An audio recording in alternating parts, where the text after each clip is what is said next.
Good morning all my dear students. आइए इस video में हम आपके इंटरमीडिएट एग्जामिनेशन 2022 की एनुअल एग्ज़ाम की तैयारी कराते हैं। यदि आप इंटरमीडिएट के स्टूडेंट हैं और अगर आप अपने इंग्लिश के प्रिपरेशन को करना चाहते हैं तो ये सैम्पल पेपर मैं आप लोगों के सामने रखता हूँ, जिनमें दिए गए 100 ऑब्जेक्टिव्स को विद लॉजिक एंड एक्सप्लेनेशन मैं सॉल्व करता हूँ और आपको समझाने की कोशिश करता हूँ।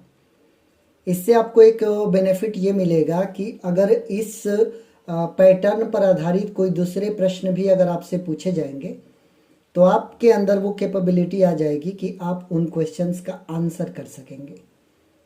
तो चलिए, पहला क्वेश्चन जो आप अपने स्क्रीन पर देख रहे हैं ये लिखा हुआ है, the snake was killed by Rohit.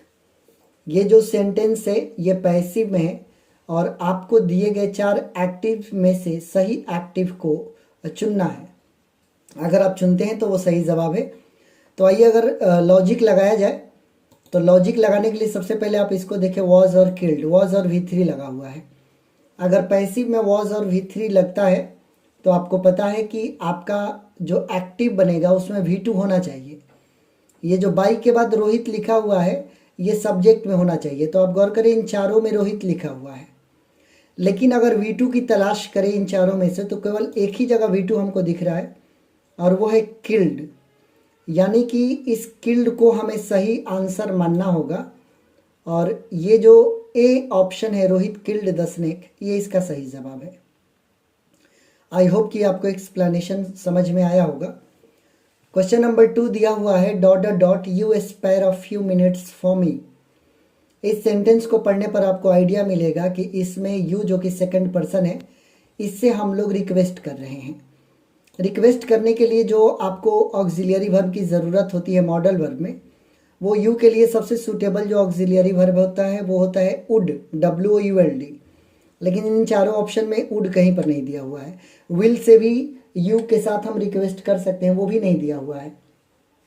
बचे हुए जो ऑप्शन है हमारे पास 4, मे यू नहीं होता है, मे आई होता है फर्स्ट पर्सन के साथ। शुड का सेकेंड पर्सन से रिक्वेस्ट का कोई लेना देना नहीं है और मस्ट का भी यू से रिक्वेस्ट का कोई लेना देना नहीं है।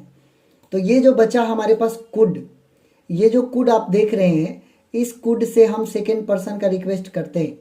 Could you please give me your pen, could you say a few words about me, could you come and sit with me. तो कुड यू से आप रिक्वेस्ट कर सकते हैं वुड यू के बदले में। तो यहां पर सही जवाब होगा, could you spare a few minutes for me. क्या आप कृपया करके मेरे साथ कुछ मिनट्स स्पेयर यानी बिता सकते हैं, मेरे साथ वो समय शेयर कर सकते हैं। इसका सही जवाब हुआ। क्वेश्चन नंबर 3 देखेंगे आप, mister Sinha often dot dot dot to Delhi on business trips. ये जो वर्ड आपको दिख रहा है ऑफन, ये एक फ्रीक्वेंसी ऑफ एडवर्ब है ऑफन। और ऑफन ये कहता है कि ऑफन का यूज जब आप करेंगे तो आपको, ऑफन का मतलब ये हो जाता है कि आप जो काम करते हैं वो रेगुलरली आपकी हैबिट है उस काम को करने की। इसको हम हैबिचुअल फैक्ट भी कहते हैं। हैबिचुअल फैक्ट वाले वाक्यों में सिंपल प्रेजेंट टेंस का यूज किया जाना चाहिए, जिसके साथ आपको वर्ब का पहला और पांचवा रूप प्रयोग करना होगा। लेकिन यहाँ पर आप देख सकते हैं ये जो लिखा हुआ है मिस्टर सिन्हा, ये सिंगुलर है और ये थर्ड पर्सन है। तो सिंगुलर थर्ड पर्सन के बाद वर्ब का पांचवा रूप का यूज होता है और इसके अकॉर्डिंग यहाँ पर जो गोज दिया हुआ है ये इसका सही जवाब है। Mister Sinha goes often goes to Delhi on business trips. Mister Sinha अक्सर बिजनेस ट्रिप्स पर दिल्ली जाते हैं, इसका मीनिंग हुआ। क्वेश्चन नंबर जो 4 आप देख रहे हैं, he asked me where the book was. ये इनडायरेक्ट नरेशन में लिखा हुआ है, आपको इसको डायरेक्ट नरेशन में यानी कि डायरेक्ट स्पीच में ले आना होगा। सबसे पहले तो आपको पता होना चाहिए कि डायरेक्ट स्पीच में ले आइएगा तो इन्वर्टेड कॉमा होना चाहिए। ये रहे इन्वर्टेड कॉमा। ये वेयर से पूछा गया जो सेंटेंस है ये मैं गलत करता हूँ, यहाँ पर क्वेश्चन मार्क नहीं, यहाँ पर फुल स्टॉप होगा। तो क्वेश्चन का ये एरर है, उसको मिसप्रिंट मानकर हम लोग भुला देते हैं। अब जो बात आ रही है कि ही आस्क्ड मी, उसने मुझसे पूछा, पूछने वाले वाक्यों को इंट्रोगेटिव के पैटर्न पर ले जाना होगा आपको। यानी कि सभी वाक्यों में क्वेश्चन मार्क होने चाहिए, तो ये रहे चारों में क्वेश्चन मार्क है। सभी में वेयर के बाद ऑक्सिलियरी वर्ब होना चाहिए, तो सभी में वेयर के बाद ऑक्सिलियरी वर्ब यहाँ पर दिया हुआ है। यानी कि इन्वर्टेड कॉमा वाला portion where is the book, ये चारों में सेम है और ये चारों सही है। अब इधर आएंगे तो आस्क्ड है जो कि वर्ब का सेकेंड फॉर्म है, तो ये तय है कि इधर भी सेकेंड फॉर्म का यूज होना चाहिए। सेज को गलत काटेंगे क्योंकि ये फिफ्थ फॉर्म है। वॉज सेइंग को गलत काटेंगे क्योंकि ये पास्ट कंटिन्यूअस है। सेड टू यहाँ पर V2 है और वॉज सेइंग ये भी पास्ट कंटिन्यूअस है। यानी कि सही जवाब हमारे पास जो मिल रहा है वो यही है कि he said to me where is the book. इसका करेक्ट आंसर होगा। अगर आपने नरेशन पढ़ रखा है तो आप बखूबी इसको समझ पा रहे हैं। क्वेश्चन नंबर 5 है Rajesh dot dot dot a car last year. ये जो आप सेंटेंस देख रहे हैं इसमें करेक्ट आपको टेंस का चुनाव करना है, और टेंस का चुनाव करने के लिए आपको वाक्य में दिए गए एडवर्ब्स को बहुत ही क्लियरली देखना होगा। लास्ट ईयर एक एडवर्ब है जो कि टाइम बता रहा है, और लास्ट जो एक ऐसा शब्द है जो कि हमेशा पास्ट के लिए आता है। लास्ट बटा पास्ट हम इसको कहते हैं टेंस में। तो लास्ट आने से ये क्लियर हो गया कि इसमें पास्ट होना चाहिए, और पास्ट में जाने के लिए वर्ब का सेकेंड रूप होना चाहिए। तो इन सभी वाक्यों में हमें सेकेंड फॉर्म कहाँ पे दिख रहा है? बाई V1 है, बॉट V2 है, बाइंग वर्ब का फोर्थ फॉर्म है, और विल बाई फ्यूचर फॉर्म है। यानी कि यहाँ पर सही जवाब होना चाहिए बॉट, वर्ब का सेकेंड फॉर्म। यह आपका सही जवाब हो गया। क्वेश्चन नंबर 6 की ओर रुख करते हैं। My shoes were so tight that I could hardly walk. मेरे जूते इतने टाइट थे कि मैं नहीं ही चल सका। हार्डली कहता है कोई काम नहीं हो पाया, वहां पर हार्डली लगता है। कह रहा है कि अंडरलाइंड जो वर्ड है इसका करेक्ट मीनिंग यानी कि टाइट का मीनिंग बताना है। लूज आप लोग जानते हैं, इस वाक्य में लूज का कोई मतलब नहीं निकल रहा। रिलैक्स्ड का कोई मतलब नहीं निकल रहा। स्लैक का मतलब होता है दुबला पतला ढीला, और ये टाइट कह रहा है, तो इन तीनों को हमने काट दिया। तो बच रहा है क्लोज फिटिंग। क्लोज फिटिंग आप लोग समझ रहे हैं, जिसकी फिटिंग एकदम क्लोज हो, टाइट हो, तो सही जवाब यहाँ पर क्लोज फिटिंग होगा। क्वेश्चन नंबर 7 है चूज द करेक्ट सेंटेंस। इन चारों में से 3 गलत है, एक सही है, उसकी तलाश हमें करनी है। My sister is the poet and the philosopher. My sister is a poet and the philosopher. My sister is a poet and a philosopher. My sister is a poet and philosopher. आप ये गौर करेंगे कि ये sister सब में दिया हुआ है। आप कहना ये चाहते हैं इस वाक्य में कि मेरी जो बहन है वो पोएट और फिलोसोफर है। जब एक ही पर्सन 2 रोल में होता है तो दोनों में से किसी एक के पहले ही डिटरमिनर का यूज होना चाहिए। अगर दोनों में डिटरमिनर लगा दिए, जैसे यहाँ पर द जो है ना ये डिटरमिनर है, ये द डिटरमिनर है, यहाँ पर ए डिटरमिनर है, यहाँ पर द डिटरमिनर है। सिमिलरली यहाँ पर ए और ए लगा हुआ है, ये दोनों डिटरमिनर्स हैं। तो दोनों में डिटरमिनर्स लगाने का मतलब ये होता है कि यहाँ पर 2 लोग होने चाहिए। तो सिस्टर तो एक ही है, तो sister is a poet and a philosopher. यहाँ पर एक ही जगह डिटरमिनर ए लगा हुआ है पोएट के पहले, यानी कि इसका सही जवाब है my sister is a poet and philosopher. अगर आपके टीचर ने आपको डिटरमिनर के बारे में पढ़ा रखा है तो आप बखूबी इसका आंसर कर सकते हैं। Let's go to question number 8। This is the letter Sohan wrote it. आपको इन दोनों सेंटेंसेस को कंबाइन करना है। अगर आपके टीचर ने आपको सिंथेसिस पढ़ा रखा है तो एक रूल होता है कि यदि पहले वाक्य का ऑब्जेक्ट दूसरे वाक्य में बन जाए ऑब्जेक्ट, तो जोड़ने के लिए बीच में हु, व्हिच, हुम, दैट इत्यादि का यूज होता है। सजीव के लिए हु लगता है, निर्जीव के लिए व्हिच लगता है। तो पहले आप देख ले कि बीच में कहाँ कहाँ व्हिच है। यहाँ है, हु वाले को गलत काट दे क्योंकि यहाँ पर जो लेटर है वो निर्जीव है, हु वाले को लेगा नहीं, यानी कि सी पूरी तरीके से गलत है। यहाँ पर लिखा है this is the letter which Sohan wrote. By which लगा दिया, बाई विच की कोई ज़रूरत नहीं है। यहाँ पर वन और विच लगा दिया, लेटर को हटा दिया, इसका मतलब ये भी गलत है। यानी कि सही जवाब होगा this is the letter which Sohan wrote. यहाँ से अगर हम विच को भी हटा देते हैं, अगर ऑप्शन में विच नहीं भी दिया होता तो भी सही जवाब होता। इसके लिए भी आपके टीचर ने आपको रूल पढ़ाया होगा कि जब यहाँ पर सब्जेक्ट मौजूद होता है, ये रोड का सब्जेक्ट सोहन है, तो सब्जेक्ट मौजूद होने पर यहाँ पर WH के स्थान पर जो आप लगाते हैं हु, विच, दैट, हुम, इनको अगर हम हटा भी देते हैं तो वाक्य और ज़्यादा खूबसूरत होता है। तो ये और ब्यूटीफुल बनाने के लिए इसको हम लिख सकते थे, this is the letter Sohan wrote, this is the pen he gave me yesterday, this is the lesson I taught you yesterday, this is the boy I was talking about. इन वाक्यों में गौर करें कि सब्जेक्ट आई, ही इत्यादि बोल रहा हूँ तो उसके पहले मैं WH को एलिमिनेट कर दे रहा हूँ, तो इसीलिए यहाँ से विच को भी हम हटा सकते हैं, लेकिन चूंकि आपको हटाने का जिम्मा नहीं दिया गया है, आपको केवल करेक्ट ऑप्शन चुनना है, तो ए यहाँ पर सही जवाब है।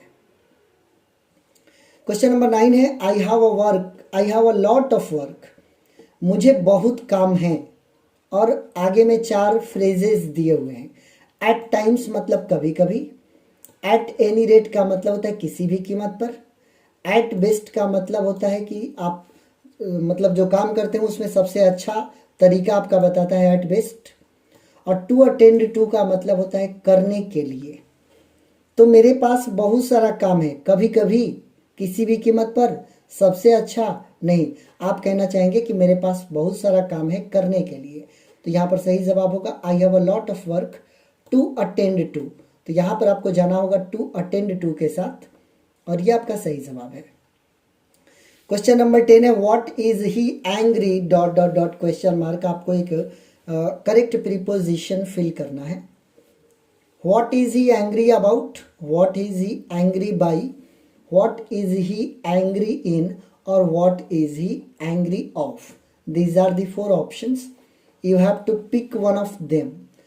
तो मैं आपको बताना चाहूँगा कि अबाउट जो यहाँ पर प्रेपोजिशन है, ये अबाउट प्रेपोजिशन ये बताता है कि किसी बात को लेकर, रिगार्डिंग जो वर्ड है ना के विषय में, तो किस बात को लेकर नाराज है। What is he angry about, वह किस बात को लेकर नाराज है, किस बात पर वो नाराज है।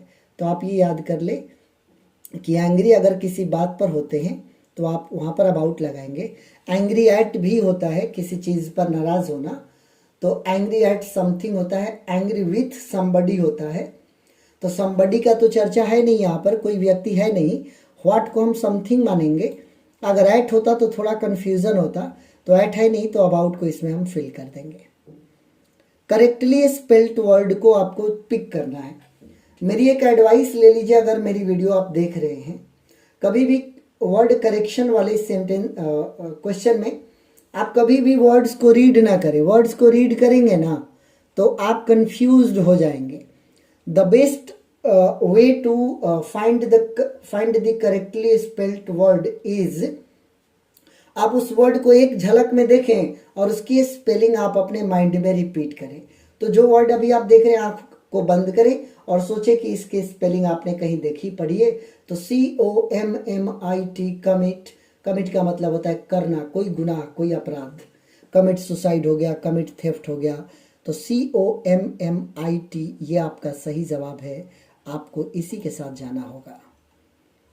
Choose the correct synonym of quick.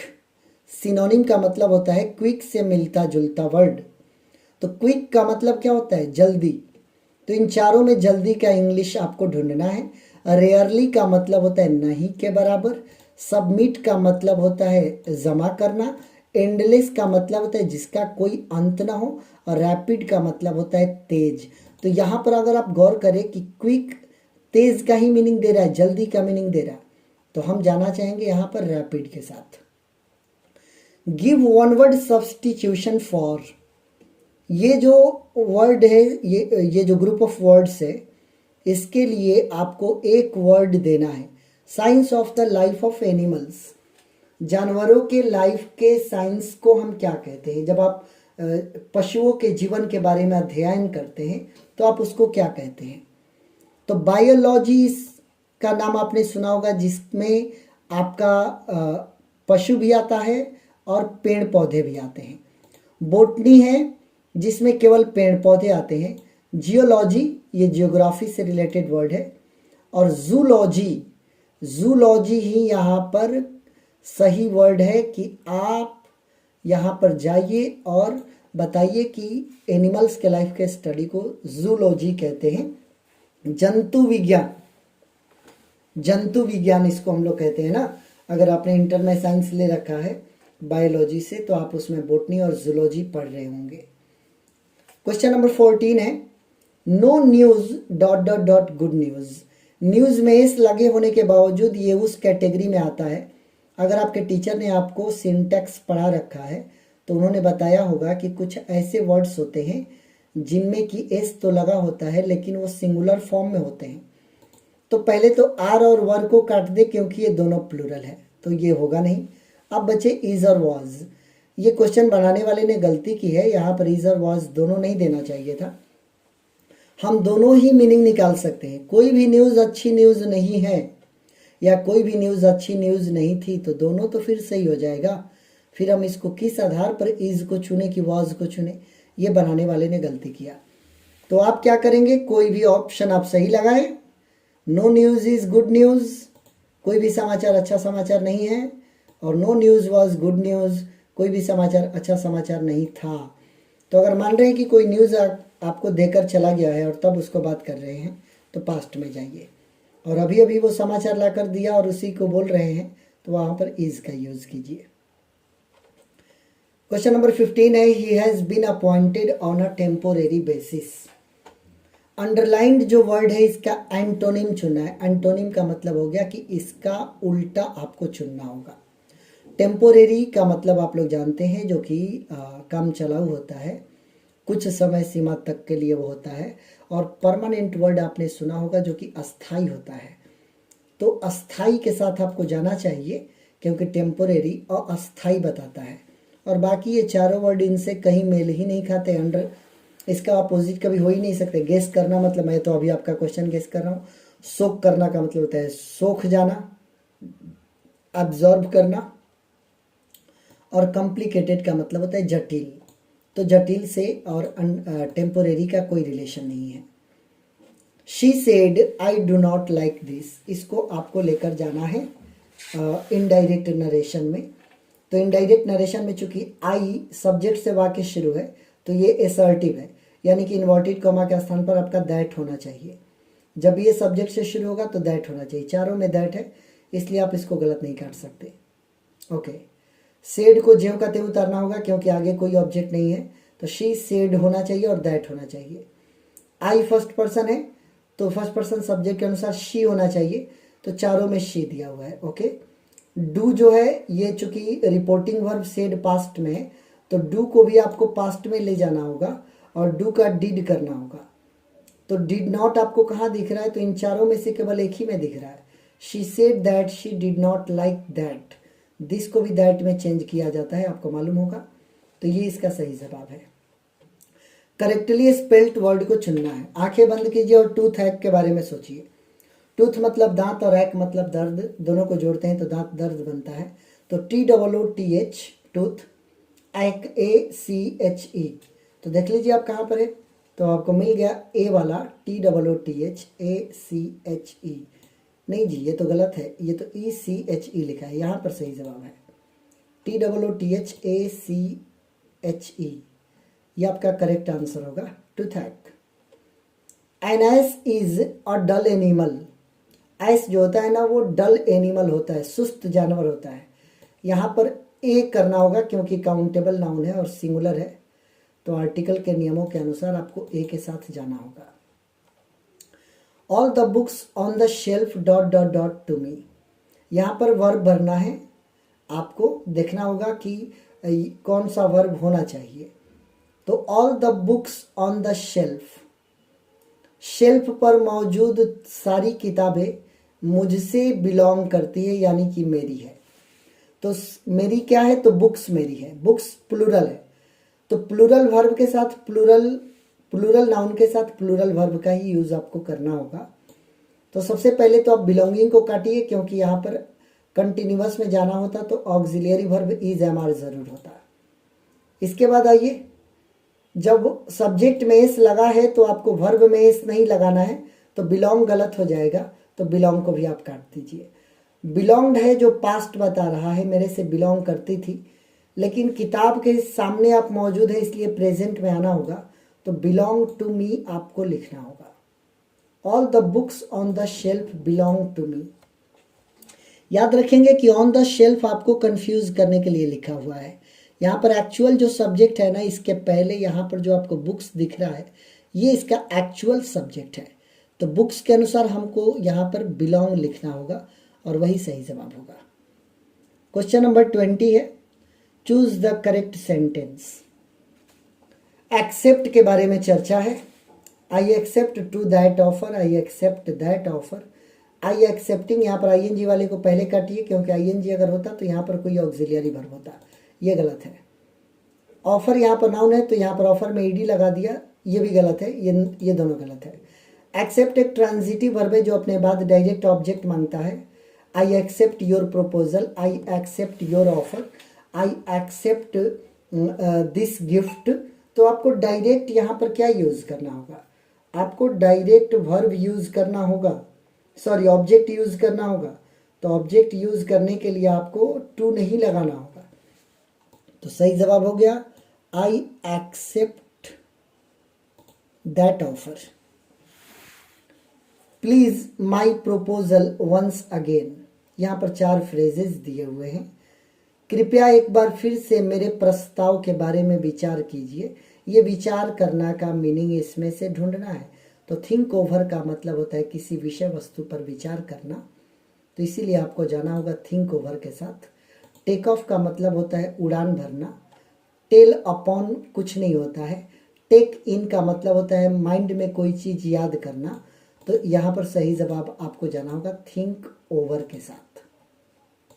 अब हम चलेंगे 22 नंबर क्वेश्चन में। ही is sympathetic dot dot dot the poor, वह पुअर के प्रति सिंपैथेटिक होती है।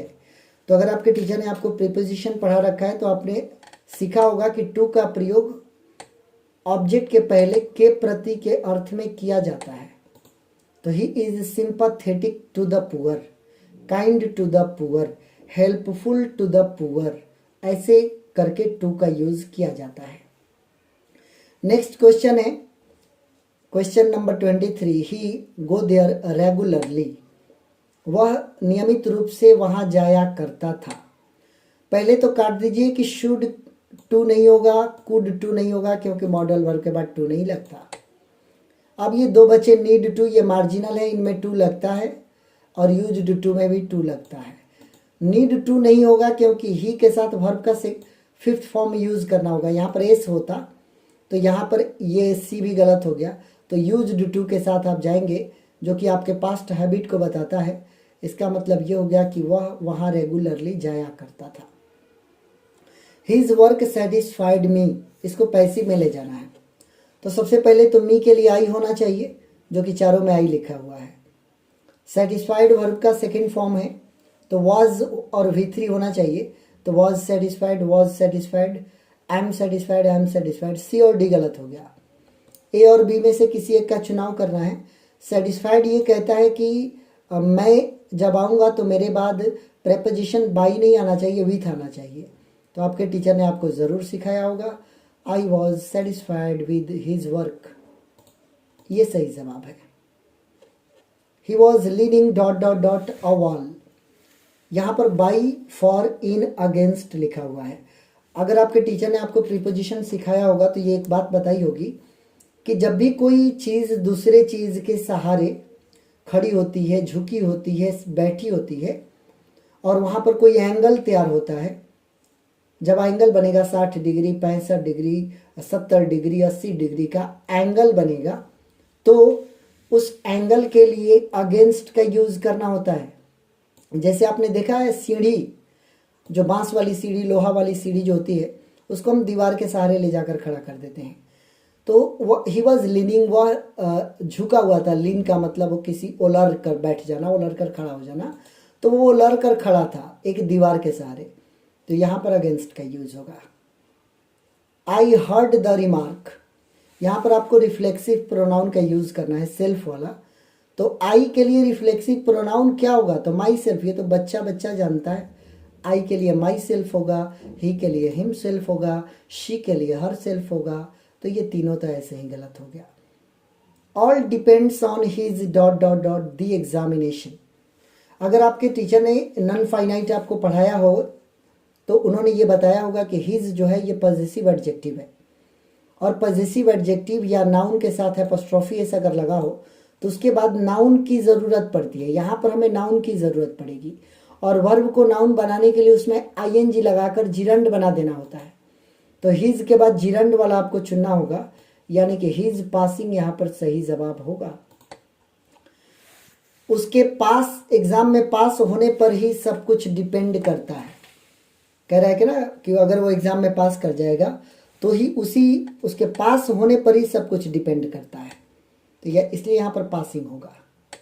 Let us now play, question tag का क्वेश्चन है ये, और क्वेश्चन टैग तो बच्चे बच्चे पढ़े होते हैं। तो लेटस से शुरू होने वाले वाक्यों में या लेट्स से शुरू होने वाले वाक्यों में शैल भी क्वेश्चन टैग होता है। इसको बस याद कर लेने वाली बात है कि जहाँ भी लेटस होता है वहाँ पर शैल भी होगा, लेकिन लेट मी के लिए, लेट हिम के लिए विल यू या ओंट यू होता है। लेट के बाद अगर अस आएगा तो ही शैल बी का प्रयोग किया जाता है। क्वेश्चन नंबर 29 है, which is the shortest to Agra. ये रूट का वर्ड है। रूट एक होता है ना कहीं जाने का रूट, तो जाने वाले रूट की स्पेलिंग, ये रूट तो जड़ है जी, ये रूट कुछ होता नहीं है। यहाँ पर रूट को तीसरा रूप जड़ वाला बना दिया। रास्ते के लिए रूट की स्पेलिंग होती है ROUTE, तो यहाँ पर रूट सही जवाब होगा।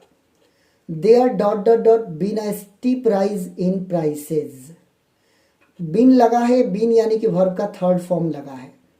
तो जब V3 लगा है तो इज और आर होगा नहीं, क्योंकि ये पैसिव में ही आते हैं। लेकिन ये जो सेंटेंस है एक्टिव का है, तो यहाँ पर हैव या हैज होना चाहिए। अब हैव होगा कि हैज होगा, यहाँ पर ए लगा है जो कि सिंगुलर है। तो देयर का रूल कहता है कि जब भी देयर वाले वाक्य में सिंगुलर हो, नाउन सिंगुलर स्टीप राइज, तो सिंगुलर वर्ब का इस्तेमाल करें, और प्लूरल हो तो प्लूरल वर्ब का इस्तेमाल करें। तो इस वजह से आपको यहाँ पर क्या करना होगा, हैज़ के साथ जाना होगा। There has been a steep rise in prices. कीमतों में बहुत ही ज़्यादा उछाल आ गया है, मतलब कि वस्तुओं की जो कीमत है उसका रेट काफ़ी ज़्यादा बढ़ गया है। 31, one of the boys in the camp fallen ill. यहाँ पर भी सिंटेक्स के हिसाब से आपको सिंगुलर और प्लूरल वर्ब का चुनाव करना है। ओके, फॉलन है, यहाँ पर वर्ब का थर्ड फॉर्म है। ये तय है कि यहाँ पर ये आपसे हैव और हैज़ ही मांगेगा, इज और आर फिर गलत हो गया। तो यहाँ पर बचा हैव और हैज़। वन ऑफ का रूल कहता है, आपके टीचर ने सिंटेक्स में सिखाया होगा कि वन ऑफ के बाद जो ऑब्जेक्ट आता है वो प्लूरल होता है, जैसे बॉय में एस लगा है, लेकिन जो वर्ब आता है वो सिंगुलर होता है। तो वर्ब वही सिंगुलर होता है जिसके अंत में एस लगा हो, यानी कि इसका सही जवाब होगा हैज़। हैव प्लूरल है और इज आर की ज़रूरत यहाँ पर है नहीं। शी ट्राइड एवरी प्लान, उसने हर प्लान को आजमा लिया। इसमें आपको नेगेटिव में लेकर जाना है। कई बार नेगेटिव में ले जाने के लिए किसी रूल को अप्लाई नहीं करते हम ये सोचते हैं कि इससे सिमिलर मीनिंग नेगेटिव में कौन सा है। नीचे से पढ़ते हैं, ट्राइड नॉट। देखिए ये पूरा का पूरा स्ट्रक्चर बिगाड़ दिया, V2 से शुरू कर रहा है, ये कभी सही नहीं हो सकता, गलत काटिए। शी ट्राइड नॉट, नॉट जब आएगा तो ये कहेगा कि मेरे साथ ऑक्सिलियरी वर्ब का प्रयोग करो, और यहाँ पर V2 के साथ नॉट लगाए, ये भी गलत है। Plan was not any left, ये कोई स्ट्रक्चर ही नहीं है, प्लान को यहाँ पर ले आ दिया। अब ये देखिए, she left no plan untried, यहाँ पर एवरी प्लान को नो प्लान कर दिया और ट्राइड को अपोजिट कर दिया अनट्राइड, तो ये दोनों मीनिंग सेम हो गया। उसने हर एक प्लान को आजमाया, उसने बिना आजमाए किसी प्लान को नहीं छोड़ा। लेफ्ट मतलब छोड़ा, तो ये सही जवाब होगा she left no plan untried. This is the correct answer. He came here, वह यहाँ आया था। वर्ब की विशेषता बताने वाले शब्द को एडवर्ब कहते हैं, क्रिया विशेषण कहते हैं, और एडवर्ब के अंत में जेनरली ly लगा होता है। रिसेंट एक एडजेक्टिव है जो कि गलत हो जाएगा, क्योंकि केम वर्ब है और वर्ब की विशेषता के लिए एडजेक्टिव नहीं एडवर्ब आता है। यहाँ पर रिसेंट में एलवाई जोड़ दिया, यानी कि एडवर्ब बना दिया इसको, तो ये सही हो गया। रही बात इन रिसेंट क्यों गलत है, तो रिसेंट एडजेक्टिव है और इन प्रीपोजिशन है। एडजेक्टिव के पहले कभी प्रीपोजिशन आता है क्या मेरे विद्यार्थियों? नहीं आता है ना। प्रीपोजिशन किन के पहले आता है? प्रीपोजिशन सिर्फ नाउन और प्रोनाउन के पहले ही आता है, और कहीं पर प्रीपोजिशन का यूज नहीं होता है।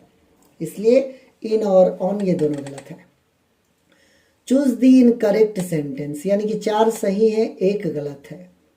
10 miles is a long distance. बहुत लोग सोचेंगे कि माइल्स में एस लगा है और इज लगाया है, मतलब गलत है।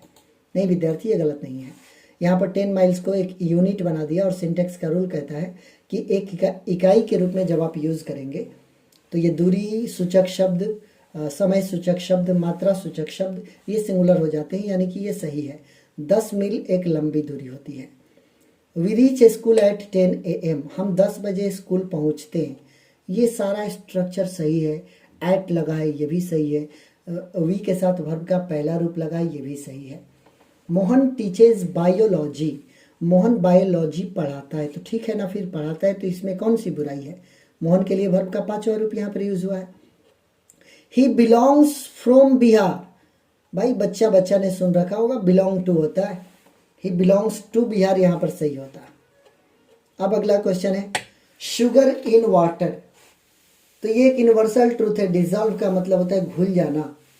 यूनिवर्सल ट्रूथ जो कि बात हर जगह सही मानी जाती है, चिरंतन सत्य, सार्वभौमिक सत्य इसको कहते हैं। तो शुगर एक अनकाउंटेबल नाउन है, और इसके लिए सिंपल प्रेजेंट का यूज होता है यूनिवर्सल ट्रूथ में। यहाँ पर वर्ब का 5वां रूप चाहिए होता है, तो डिजॉल्व्स यहाँ पर बिल्कुल सही जवाब है। बाकी सब ये गलत है। करेक्टली स्पेल्ड वर्ड मत देखिए इसको, इसकी तरफ, नहीं तो कंफ्यूज होइएगा। अपीयरेंस का स्पेलिंग आंख बंद करके पढ़िए, APPEARANCE, APPEARANCE, यानी कि यहाँ पर ये वाला सही जवाब हो गया। देखिएगा तो कितने लोगों को लगेगा कि सी वाला भी सही है, इसीलिए बिना देखे जवाब दीजिए। The purse was full of money, full of water, full of crowd, full of audience. Full हमेशा अपने साथ ऑफ प्रीपोजिशन लेकर आता है। She was late, she could not catch the train, वह देर से आई थी, वो ट्रेन नहीं पकड़ सकी। इसको जोड़ना है आपको। तो ट्रेन नहीं पकड़ने का कारण उसका ये था कि वो देर आई थी, ये रीजन वाला वाक्य है। सिंस शी वॉज लेट, चूंकि वो देर से आई, she could not catch the train, इसलिए वो ट्रेन पकड़ नहीं सकी। तो यहाँ पर सही जवाब यही होगा, क्योंकि सिंस रीजन बताता है, बिकॉज भी रीजन बताता है। लेकिन बिकॉज वाले वाक्य में स्ट्रक्चर को गड़बड़ा दिया। The train not get caught, कोई स्ट्रक्चर नहीं है। लेट वाज शी, सो ये भी कोई स्ट्रक्चर नहीं है। Late was she is getting late, उसको देर हो रही है, और ये कह रहा है कि वह देर पहले से थी। कई लोगों को लगेगा कि यहाँ पर मैं इसलिए बोल रहा हूँ, तो यहाँ पर सो का यूज होना चाहिए। तो माय डियर स्टूडेंट्स, 2 वाक्यों को जोड़ने के लिए एक ही कंजंक्शन की जरूरत होती है, जो कि हमने यहाँ पर सिंस लगा दिया, और जब सिंस लगा दिया तो यहाँ पर सो की कोई जरूरत नहीं पड़ेगी। I hope you understand. Raja said I am hungry, Raja ने कहा कि मैं भूखा हूं, तो सेड के बाद दैट होना चाहिए। चलिए इन तीनों में दैट है, सेड भी ठीक है। आई जो है ना ये राजा है, तो राजा को हम ही मानेंगे, तो इन दोनों में ही है। एम जो है ना राजा के लिए अब टेंस बदल लेगा, क्योंकि सेड पास्ट है, तो यहाँ पर वाज होना चाहिए। तो चारों में से यही एक ऐसा हमको दिख रहा है जो कि सही पैटर्न पर है। Raja said that he was hungry. Dot dot dot he come today, क्या वह आज आएगा। ये फ्यूचर मीनिंग का वाक्य, इसमें विल लगा देना है, बाकी इसमें कुछ नहीं लगेगा। क्योंकि इंट्रोगेटिव में माइट नहीं लगा सकते, क्योंकि संभावना व्यक्त करने के लिए माइट आता है। ऑट लगाते तो टू आता, मस्ट लगाते तो एकदम नेसेसिटी की बात को बताता है, मस्ट ही कम टुडे। ऐसा कोई सेंटेंस लगाने की ज़रूरत नहीं, हालांकि दोनों का मीनिंग इसमें निकल रहा है, लेकिन इन दोनों में भी बेटर वाला विल है। I have never to Agra to visit the Taj Mahal. Have लग गया ना स्टूडेंट, तो ये वर्ब का थर्ड फॉर्म ही मांगेगा। तो इन चारों में थर्ड फॉर्म कौन है? तो बी का थर्ड फॉर्म बीन होता है ना। I have never been to Agra, मैं कभी आगरा नहीं गया हूँ। To visit the Taj Mahal, Taj Mahal को देखने के लिए। तो बीन टू का मीनिंग जाना होता है, आप लोगों को मैंने अपने क्लास में पढ़ाया होगा। Have you ever been to Mumbai, क्या कभी तुम मुंबई गए हो? She has never been to Buxar, वह कभी बक्सर नहीं गई है। बीन टू का यूज़ होता है। बीन टू और गॉन टू में क्या अंतर होता है, ये क्लास में बताने वाली चीज़ है। She returned to the dot dot dot of the accident, वह एक्सीडेंट के सीन पर रिटर्न की। सीन का मतलब होता है स्थल, दृश्य, जहां पर दुर्घटना हुआ था वो वहां पर वापस गई। तो सीन, ये तो सी का तीसरा रूप है, ये तो होगा ही नहीं। ये साइन है, सिग्नेचर करने वाला है, इसका कोई मीनिंग नहीं है। ये जो सीन है ये पाप वाला मीनिंग है, इसका कोई मीनिंग नहीं है। और SCNE ये दृश्य का मीनिंग है। वो एक्सीडेंट वाले दृश्य पर वापस लौटी। करेक्ट सेंटेंस चुनिए। चारों में पुअर लगा है, और पुअर को प्लूरल बनाने के लिए, एडजेक्टिव को प्लूरल बनाने के लिए द लगता है। तो यहाँ पे द नहीं लगाया है, ये पहले से गलत हो गया। अब इन तीनों में द लगा है, तो द लगाने के बाद पुअर में आप एस नहीं लगा सकते क्योंकि ये एडजेक्टिव है। तो ये वाला ए वाला भी गलत है, ए और सी को हमने छांट दिया। अब पुअर के बाद, अब चूंकि द पुअर लिखे हैं तो वर्ब भी प्लूरल होना चाहिए, आर होना चाहिए, और यहाँ पर इज लगाया है तो इसको भी छांट दिया। अब यहाँ पर एलिमिनेट करने के बाद केवल एक ऑप्शन बचता है हमारे पास, B, the poor are hated everywhere. I think she spent the entire afternoon on the phone, मुझे लगता है कि उसने पूरा का पूरा आफ्टरनून फोन पर ही बिता दिया। ऑन द फोन, कभी कभी कोई आपको बुलाता है तो आप कहते हैं I am on the phone, मैं फ़ोन पर हूँ। ही फेल, वो गिर गया, and was taken to hospital, अगर वो गिर गया तो इंजर्ड हो गया, और इंजर्ड व्यक्ति को जब हॉस्पिटल ले जाया जाता है तो रियल पर्पस से ले जाया जाता है, और real purpose hospital, market, temple, church, school, real purpose होने पर आर्टिकल का प्रयोग नहीं होता। करेक्टली स्पेल्ड वर्ड चुनिए, आंखें बंद कीजिए और ओकेजन के स्पेलिंग अपने दिमाग में पढ़िए। OCCASION, OCCASION, this is the correct answer, occasion. अब आइए, डबल एस नहीं होता, याद रखेंगे, डबल सी होता है। It is being red by us, active में आना है तो अस को वी बदलना होगा। इसमें इट दिया है, इसको पहले हमने छांट दिया, बाकी सब में वी दिया है, ठीक है। बिंग लगा है यानी कि ये कंटिन्यूअस टेंस होना चाहिए, तो वी के बाद आर होना चाहिए, और आर के बाद रीड में ING होना चाहिए। वी के बाद कैन है, इसको एलिमिनेट करो, वी के बाद हैव है, एलिमिनेट करो, और ये बच गया आपका we are reading it, this is the correct answer. Incapable of being seen, जो दिखाई न दे और वो नजर ना आए, अदृश्य हो, तो अदृश्य को इंग्लिश में हम कहते हैं इनविजिबल। इनविजिबल, जो दिखाई न दे। इलीगल का मतलब होता है जो लीगल ना हो, मतलब कि अवैध हो, गैर कानूनी हो। एलिजिबल का मतलब होता है जो किसी चीज़ के लिए उपयुक्त हो, और इनऑडिबल का मतलब ये होता है जो सुनाई न दे, और इनविजिबल का मतलब होता है जो दिखाई न दे। चारों को वैसे आप याद कर लीजिएगा, काम आएगा। पीस का सिनोनिम यानी कि मिलता जुलता वर्ड, पीस मतलब शांति। इन चारों में शांति का एक ही वर्ड हमको दिख रहा है, क्वाइट। तो क्वाइट को क्लिक करते हैं। रैपिड होगा नहीं, तेज होता है। जर्नी यात्रा होता है। रीस्टोर का मतलब होता है पुनः किसी को कोई चीज़ प्रदान कर देना, तो वो होगा नहीं। Cakes are made by her every Sunday, active voice में आना है तो बाई के बाद हर लिखा हुआ है, तो हर को हमें शी में ले जाना होगा, देखना होगा कि शी कहाँ पर है। तो इन चारों में केवल एक ही जगह हमको शी दिख रहा है, she makes cakes every Sunday, यही सही हो गया जी। शी को सब्जेक्ट बना लिया, और आर मेड ये सिंपल प्रेजेंट है तो मेक में एस लगा दिया, और केक्स को और सब्जेक्ट बना लिया, और एवरी संडे को एज इट इज लास्ट में लिख दिया। मिलिट्री का एंटोनिम बताना है आपको, उल्टा बताना है। मिलिट्री का मतलब होता है सैन्य, और सिविलियन का मतलब होता है असैन्य। तो सिविलियन और सिविल ये दोनों मिलते जुलते वर्ड है। यहाँ पर सिविल इसका एंटोनिम होगा असैन्य, असैनिक।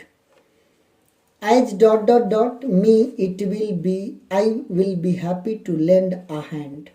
जहाँ तक मेरी बात है तो मुझे खुशी होगी कि मैं आपकी थोड़ी बहुत हाथ बटा दूँ, इसका मतलब ये हुआ। तो एज के बाद कौन सा प्रीपोजिशन लगाएंगे कि ये जहाँ तक मेरी बात है का मीनिंग दे देगा। तो आप याद कीजिए, एज फॉर समबडी या समथिंग एक फ्रेज है। इसका मतलब होता है कि एज फॉर के बाद कोई ऑब्जेक्ट होना चाहिए, सजीव या निर्जीव, और इसका मीनिंग निकलता है कि इसके विषय में, जहाँ तक इसकी बात है, जहाँ तक मी की बात है। एज ऑफ एक और फ्रेज है जो कि टाइम को बताता है। इसका मतलब होता है किसी खास समय से शुरू होकर, तो समय की बात इसमें है नहीं। एज इन और एज अबाउट होता नहीं है, तो ये दोनों गलत है। याद करते चलिएगा विद्यार्थी, आपके लिए बहुत ही ज़रूरी बात मैं बता रहा हूँ। ये सारी बातें आपको इंटरमीडिएट में बहुत ही ज़्यादा हेल्प करेंगी। I you offer, your offer, sorry, मैं तुम्हारे ऑफर को एक्सेप्ट करता हूँ। तो एक्सेप्ट की स्पेलिंग तो सबको जानता है, ACCEPT। ये तो एक्सेप्ट है, एक्सेप्ट का मतलब होता है को छोड़कर। ये एक्सेस है, इसका मतलब होता है अधिकता। और ये अडॉप्ट है, इसका मतलब होता है किसी को अपना लेना, ग्रहण कर लेना। तो एक्सेप्ट ये सही जवाब है। Will you give me dot dot dot sugar. मुझे लगता है कि आपको सबसे ज़्यादा यही सवाल कंफ्यूज कर सकता है, मैं क्लियर करता हूँ। पहले तो आप जान ले कि इंट्रोगेटिव क्वेश्चन है, और इंट्रोगेटिव में मैनी या मच का प्रयोग नहीं होता, दोनों को गलत काटे, याद रखिएगा। इंट्रोगेटिव में एनी का प्रयोग होता है, ये रूल कहता है एडजेक्टिव का, कि एनी का प्रयोग आप अनकाउंटेबल और काउंटेबल दोनों के पहले कर सकते हैं, बशर्ते कि वो वाक्य इंट्रोगेटिव हो। लेकिन एक और रूल कहता है कि अगर सेंटेंस इंट्रोगेटिव हो लेकिन उसमें रिक्वेस्ट हो, इस वाक्य में गौर करें, रिक्वेस्ट है, will you give me sugar, क्या आप मुझे थोड़ा चीनी दीजिएगा। तो रिक्वेस्ट करने के लिए सम का प्रयोग किया जाता है, एनी का नहीं, ये भी याद कीजिए आप लोग। Will you give me some sugar, क्या कृपया करके आप मुझे थोड़ा शुगर दीजिएगा, कुछ शुगर दीजिएगा। Would you please give me some salt, क्या आप थोड़ा सा सॉल्ट मुझे दीजिएगा। तो रिक्वेस्ट वाले वाक्यों में एनी ना लगाकर सम लगाया जाता है, यह एडजेक्टिव का रूल है। I have nothing dot dot dot to से। फादर, फादर, फादर को तो हटा दीजिए, फादर का कोई मीनिंग नहीं है। आइदर को भी हटाइए, आइदर का कोई मीनिंग नहीं है। आइदर का मतलब होता है दोनों में से कोई एक। रहा ये बचा हुआ फादर और फर्दर। तो अगर आपने डिग्री डिटेल में पढ़ा होगा तो आपने पढ़ा होगा कि फादर का यूज़ केवल दूरी बताने के लिए यूज़ किया जाता है, और फर्दर जो है ना, ये दूरी भी बताता है, और ये एक और मीनिंग में यूज़ होता है, इसके अतिरिक्त इसका मीनिंग होता है। और ये दोनों फार से बने हुए सीडी हैं, दोनों का ओरिजिनेटेड, दोनों जो ओरिजिनेट हुए हैं वो फार, FAR से ओरिजिनेट हुए हैं। तो I have nothing further to say, आगे मेरे पास कहने के लिए कुछ नहीं है, ये इसका मीनिंग हो गया विद्यार्थी, further. Choose the odd one, इन चारों में ऑड वाला को आपको चुन लेना है। ऑड, ऑड का मतलब ये हो गया ना कि इनमें से तीन से जो मेल नहीं खा रहा है, अंकल, ब्रदर, नेफ्यू, निस। अंकल चाचा, ब्रदर भाई, नेफ्यू भतीजा या भगिना, निस भतीजी। तो ये जो तीन आपने देखा, ये जो तीन हैं, ये तीनों मेल जेंडर हैं, और ये जो निस है ये फीमेल जेंडर है। तो हमको इसी को ऑड मानना होगा ना। ऑड का मतलब यही होता है कि इनमें से मिलता जुलता कौन नहीं है। ही होप्स टू ज्वाइन यूनिवर्सिटी सून, वह उम्मीद करता है कि जल्द ही एक यूनिवर्सिटी ज्वाइन कर लेगा। एक यूनिवर्सिटी, ये तय है कि यहाँ पर AN में से ही होना चाहिए, लेकिन A होगा क्योंकि यूनिवर्सिटी को जब हिंदी में लिखते हैं तो य से लिखा जाता है, जो कि कंसोनेंट साउंड है, A लगाएंगे। द क्यों नहीं लगाएंगे ये मैं बता दूं। द वहाँ लगाया जाता है जब कोई चीज़ पर्टिकुलर हो, ख़ास हो, और अभी तक ये उस यूनिवर्सिटी को ज्वाइन नहीं किया है, ये अभी कई सारे यूनिवर्सिटी के बारे में सोच रहा है, तो वह उम्मीद करता है कि वह जल्द ही कोई यूनिवर्सिटी ज्वाइन करेगा। जब कोई होता है इनडेफिनिट होता है तो वहाँ पर एन का यूज़ होता है, वो भी काउंटेबल नाउन होना चाहिए। यूनिवर्सिटी एक काउंटेबल नाउन है। आगे आइए, Japan is called of the rising sun. ये पहला ऐसा सवाल मैंने देखा जो कि जीके टाइप का पूछा हुआ है। The land of the rising sun कहा जाता है जापान को। उगते हुए सूरज का देश कहा जाता है, कंट्री नहीं कहा जाता है, ये ध्यान रखना है आपको। जापान का दूसरा जो नाम है वो है the land of the rising sun. यहाँ पर द लैंड भी होना चाहिए था, जो कि द नहीं लिखा हुआ है, लेकिन हमें करेक्शन नहीं करना है, हमें सही ऑप्शन चुनना है। लैंड यहाँ पर सही जवाब होगा। Dot dot dot you got any money. Got verb का थर्ड फॉर्म है। ये तय है कि यहाँ पर वर्ब का थर्ड फॉर्म आ गया तो हैव और है चाहिए। तो इज को आप काट दीजिए, क्योंकि इज होता तो ये पैसिव में जाता, ये पैसिव नहीं है। हैज़ काट दीजिए क्योंकि यू के साथ हैज़ लगता नहीं, और गॉट इन का तो कोई प्रयोग ही नहीं है। तो सही जवाब है have you got any money. आपने एक बात गौर किया, अभी अभी मैंने एनी और सम का एक्सप्लेनेशन आपको दिया। यहाँ पर गौर कीजिए, एनी लगा हुआ है, ये इंट्रोगेटिव है। अभी कुछ देर पहले मैंने आपको शुगर से रिलेटेड ये वाला सेंटेंस बताया, इसमें हमने सम लगवाया। क्यों? क्योंकि यहाँ पर रिक्वेस्ट है। लेकिन यहाँ पर देखिएगा एनी लगा हुआ है। क्यों? क्योंकि ये रिक्वेस्ट वाला वाक्य नहीं है। क्या तुम्हारे पास कोई पैसा है, कुछ पैसा है, यहाँ पर एनी लगा हुआ है। Question number 60, who can prevent me. Prevent का मतलब होता है रोकना, मना करना, और prevent is followed by from. ये प्रिवेंट जो वर्ब है ये फ्रॉम से फॉलो होता है। Prevent somebody from doing something, किसी को कोई कार्य करने से रोकना। तो कौन रोक सकता है मुझे ये काम करने से? फ्रॉम यहाँ पर सही जवाब है। ये ग्रामर के 60 क्वेश्चंस। अब आपके पास जो क्वेश्चंस आ रहे हैं वो आपके रेनबो टेक्स्ट बुक और story of English text book से है। Some of the immediate and brilliant results of modern inventions are too maddening to resist. ये किस पार्ट से लिया गया है? कुछ आधुनिक आविष्कार इतना ज़्यादा ब्रिलियंट है कि हम चाह कर भी उसका रिजिस्ट नहीं कर सकते, उसका विरोध नहीं कर सकते। हम उन आविष्कारों को के पीछे पागल हो गए। मैडनिंग है वो आविष्कार। ये महात्मा गांधी कह रहे हैं जी इंडियन सिविलाइजेशन एंड कल्चर में। और आगे ये भी लिखते हैं कि आई हैव नो डाउट, कि मुझे इसमें कोई शक नहीं कि जब तक हम रेजिस्ट नहीं करेंगे तब तक हम अपने माइंड के ऊपर कंट्रोल नहीं कर सकते। I can only assure you that I enter this office in a spirit of prayerful humility and total dedication. ये लाइन बोल रहे हैं डॉक्टर जाकिर हुसैन जी, कि मैं आप लोगों को भरोसा दिलाता हूं कि आज मैं इस ऑफिस में जब मैं एंटर करूंगा तो मैं पूरी विनम्रता के साथ और पूरे समर्पण के साथ आज इस ऑफिस में प्रवेश करूंगा। और डॉक्टर जाकिर हुसैन ने ये चैप्टर लिखा हुआ है भारत इज माई होम, जो कि एक स्पीच है। Nanu Kaka was coming to Delhi too. Nanu Kaka Delhi आ रहे थे क्या करने के लिए? आपने तो स्टोरी पढ़ा था भाई, मिनिस्टर से मिलने के लिए। अरे भाई, इससे तो मिलने के लिए इन्होंने झूठ का पहाड़ खड़ा कर दिया था। और क्या शानदार अंदाज में झूठ बोलते हैं नानू काका। मज़ा आया था जब ये चैप्टर हम लोग क्लास में पढ़ रहे थे। The condition of the Negroes was, Negroes का जो कंडीशन था वो कैसा था? रिफ्रेशिंग था, ताज़ा था, हैप्पी था, खुश था, कंफर्टिंग था, आरामदायक था, या अपैलिंग था, बहुत ही कष्टकारी था? यस, अपैलिंग था। 65 है, the must have made life much pleasanter and more secure.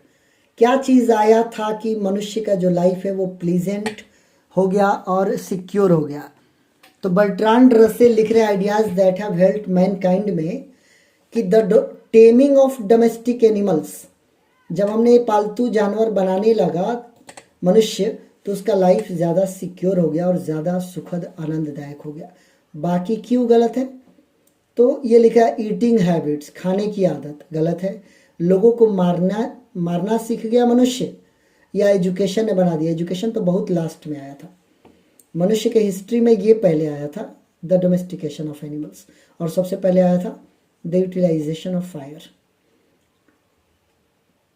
आगे देखते हैं, लैंग्वेज भी आया था उसके पहले। As soon as he woke the next morning he would open the tin and examine the guard. ये लाइन कहाँ से लिया गया है? जो ही वो जगता था अगली सुबह तो वो जाकर टीन को ओपन करता था और गार्ड को एग्जामिन करता था। गार्ड को देखकर ही आपको सिब्बी की याद आ गई होगी। और सिब्बी तो भाई कलाकार था, गार्ड को पॉलिश करके इतना कीमती बना देता था। Artist.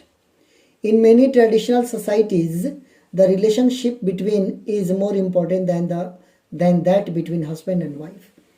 A child is born में जर्मन ग्रियर लिख रही है कि ऐसे बहुत से ट्रेडिशनल सोसाइटीज़ हैं जहाँ पर मदर और चाइल्ड का रिलेशन हस्बैंड एंड वाइफ के रिलेशन से ज़्यादा इंपॉर्टेंट होता है। तो मदर एंड चाइल्ड का रिलेशन, ये आपका सही जवाब है। The second chief source of a news papers revenue is the, Dorothy L सायर्स लिख रही हैं how free is the press में कि न्यूज़पेपर के रेवेन्यू का जो दूसरा सबसे बड़ा सोर्स होता है वो होता है क्या? वो होता है, पहला तो होता है एडवर्टाइजर्स से जो कमाता है न्यूज़पेपर, और दूसरा जो सेकेंड चीफ सोर्स होता है वो होता है उस न्यूज़पेपर के मालिक की दौलत, the wealth of the owner. For the next 4 or 5 years Benjy went on creating more houses for more hens. ये लाइन कहाँ से लिया गया है? बेंजी को देखते ही आप लोग को याद आ गया होगा कि अगले 4 से 5 वर्षों तक बेंजी ने ज़्यादा घर बनवाए ज़्यादा हेंस के लिए। ये एक ज़मीन के टुकड़े की बात है, एक बेटा कैसे अपने माँ बाप को अमीर होने के बाद अपने घर से बेदखल कर देता है। बड़ी मार्मिक कहानी है ये। कभी आप अपने जीवन में बेंजी का रोल ना आने दीजिएगा अपने माँ बाप के लिए। इंडियंस आर बाई नेचर, परलेस बक लिखती है India through a travellers eyes में कि भारत के लोग नेचर से ही रिलीजियस होते हैं। भले उनको पढ़ना लिखना नहीं आता, लेकिन रिलीजन के बारे में सारी बातें वो जानते हैं। लोमो जो है ना, अंतिम चैप्टर में एंटोन चेखो का लिखा हुआ कि लोमो चुबुको का क्या था? ये पड़ोसी था जी, नेबर था, तभी ना आया था इनके घर पर। लोमो मैरी करना चाहता है, शादी करना चाहता है, फ्लोरेंस से ना, ये तो बेंजी शादी किया था इससे। लोमो शादी करना चाहता है नतालिया से, जो कि चुबुको की बेटी है, 25 ईयर ओल्ड डॉटर, और 35 का उम्र था लोमो का।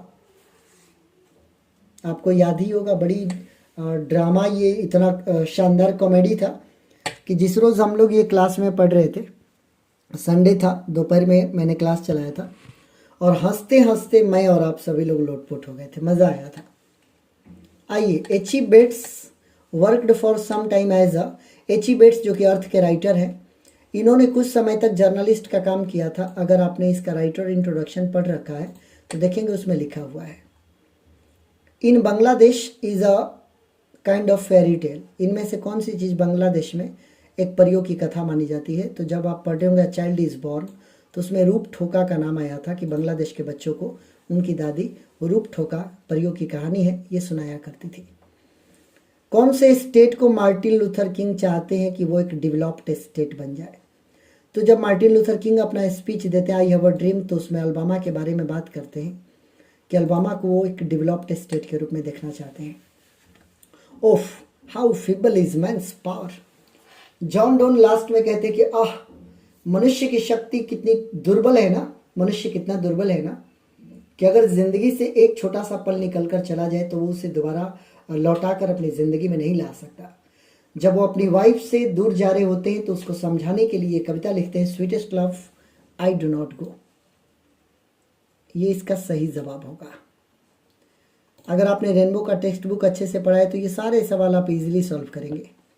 Who decided to kill the snake, सांप वाले कविता में किसने सांप को मारने का डिसीजन लिया? पोएट के फादर ने, पोएट के फ्रेंड ने, कि पोएट खुद और पोएट के ब्रदर?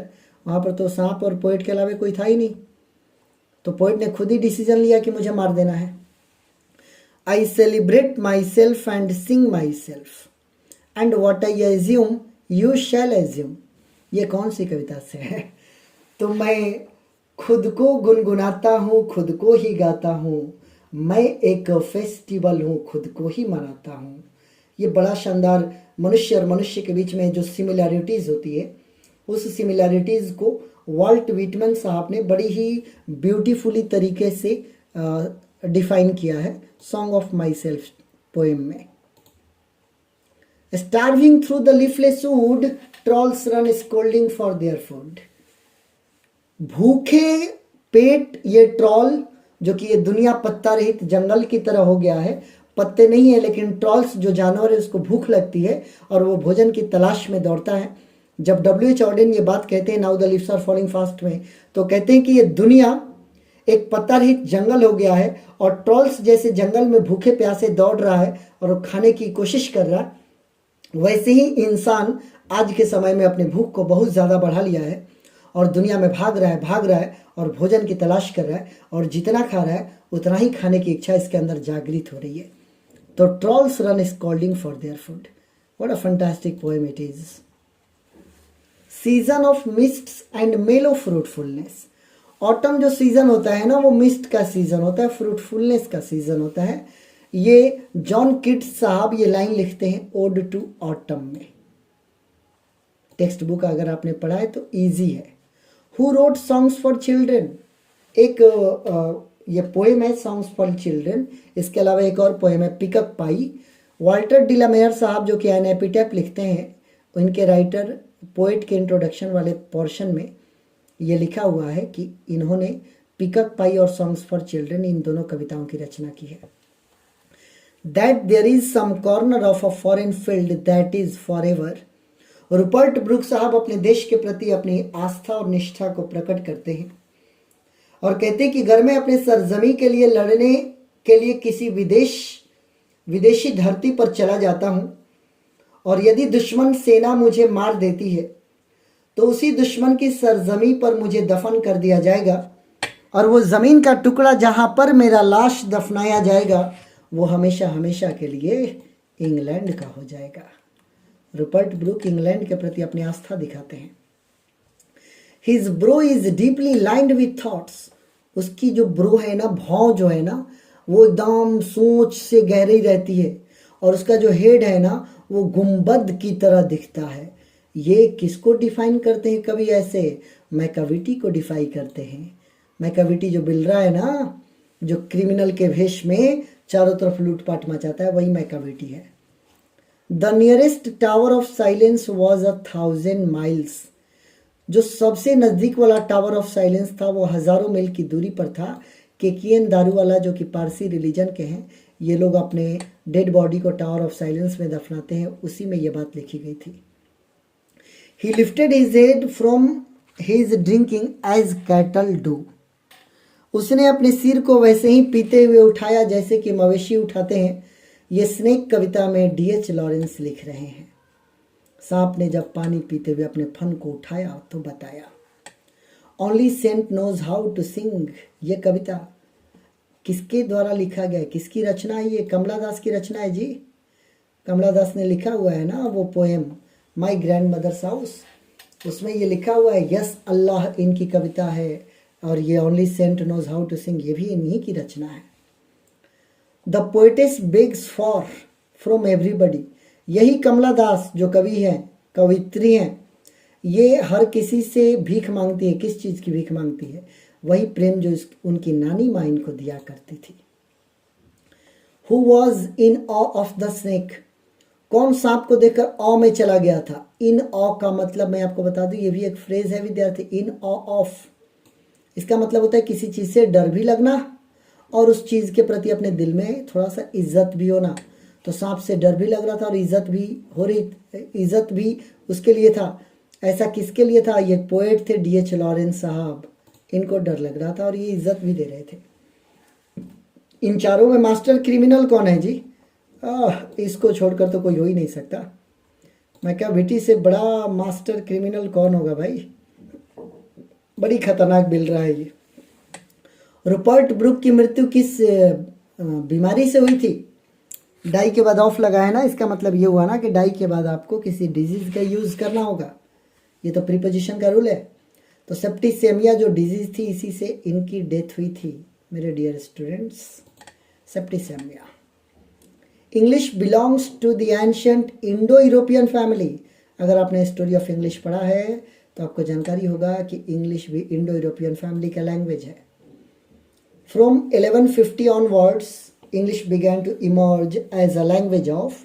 1150 के बाद जबकि मिडिल इंग्लिश की शुरुआत हुई थी तो ओल्ड इंग्लिश खत्म हो गया था 1066 में। तो उस समय लिटरेचर नहीं आता था, लेकिन 1150 के बाद से लिटरेचर की भाषा बन गई थी इंग्लिश। तो डांस की भाषा, म्यूजिक की भाषा, पेंटिंग की भाषा, ये तो ऐसे ही नहीं होगा, लिटरेचर की भाषा बन गई थी। After the Norman conquest, Norman conquest के बारे में आप लोगों ने सुना होगा, जब फ्रांस वाले आए थे और अटैक कर दिए थे 1066 में इंग्लैंड पर, तो फ्रेंच के अटैक को नॉर्मन कॉन्क्वेस्ट कहा जाता है। इन्होंने एंग्लो सैक्सन पर अटैक कर दिया। तो इनके अटैक के बाद कौन वो लैंग्वेज थी जो कि राजा के दरबार में, गवर्नेंस में और एजुकेशन में किस भाषा को वैल्यू दे दिया गया? तो फ्रांस वाले आएंगे तो कौन सी भाषा को वैल्यू देंगे? सिंपल सी बात है, फ्रेंच को। नॉर्मन कन्क्वेस्ट फ्रेंच के अटैक को बोलते हैं। Who wrote Piers the Ploughman? Piers the Ploughman का राइटर कौन है? विलियम लैंगलैंड है जी। ये तो आपको याद करना होगा ना, बुक्स के नेम्स और ऑथर्स के नेम्स, ये याद कीजिएगा। Who wrote King Lear? King Lear का राइटर कौन है? अरे भाई, विलियम शेक्सपियर है इसका राइटर। It's very easy. इनमें से कौन सा ऐसा देश है जहां पर इंग्लिश को सेकेंड लैंग्वेज के रूप में यूज किया जाता है? इंडिया है। इंडिया में इंग्लिश सेकेंड लैंग्वेज यानी कि L2 के रूप में यूज होता है। आज कौन सी वो भाषा है जो कि ब्रिटिश इंग्लिश की तरह ही वर्ल्ड लैंग्वेज के रूप में पहचानी जाती है? तो लैटिन तो खत्म हो गया है, फ्रेंच का कोई अभी उतना रोल नहीं है, स्कैंडिनेवियन समाप्त हो गया है। अमेरिकन इंग्लिश और ब्रिटिश इंग्लिश अभी दुनिया में वर्ल्ड लैंग्वेज है। पैराडाइज लॉस्ट क्या है? तो पैराडाइज लॉस्ट और पैराडाइज रीगेंड, ये दोनों जॉन मिल्टन का लिखा हुआ है और ये दोनों इपिक है जी। याद रखिएगा, लॉस्ट की जगह अगर रीगेंड भी आएगा ना तो ये इपिक है, महाकाव्य है, इसको याद कीजिएगा, छोटा सा पॉइंट है। R.N. टैगोर ने इसमें से कौन सी कविता लिखी है? गीतांजलि का नाम आपने सुना होगा, ये R.N. टैगोर का है। ये जो हिमालयन ब्लंडर, ये जो फ्रेज है, ये किसकी इंग्लिश में ज़्यादातर यूज होता है? अरे भाई, हम इंडियन लोग ही ऐसी इंग्लिश बोल सकते हैं। हिमालयन ब्लंडर, बहुत बड़ी मिस्टेक को हम लोग हिमालयन ब्लंडर कहते हैं, जिसको ग्रेव मिस्टेक हम ब्रिटिश इंग्लिश में कहते हैं।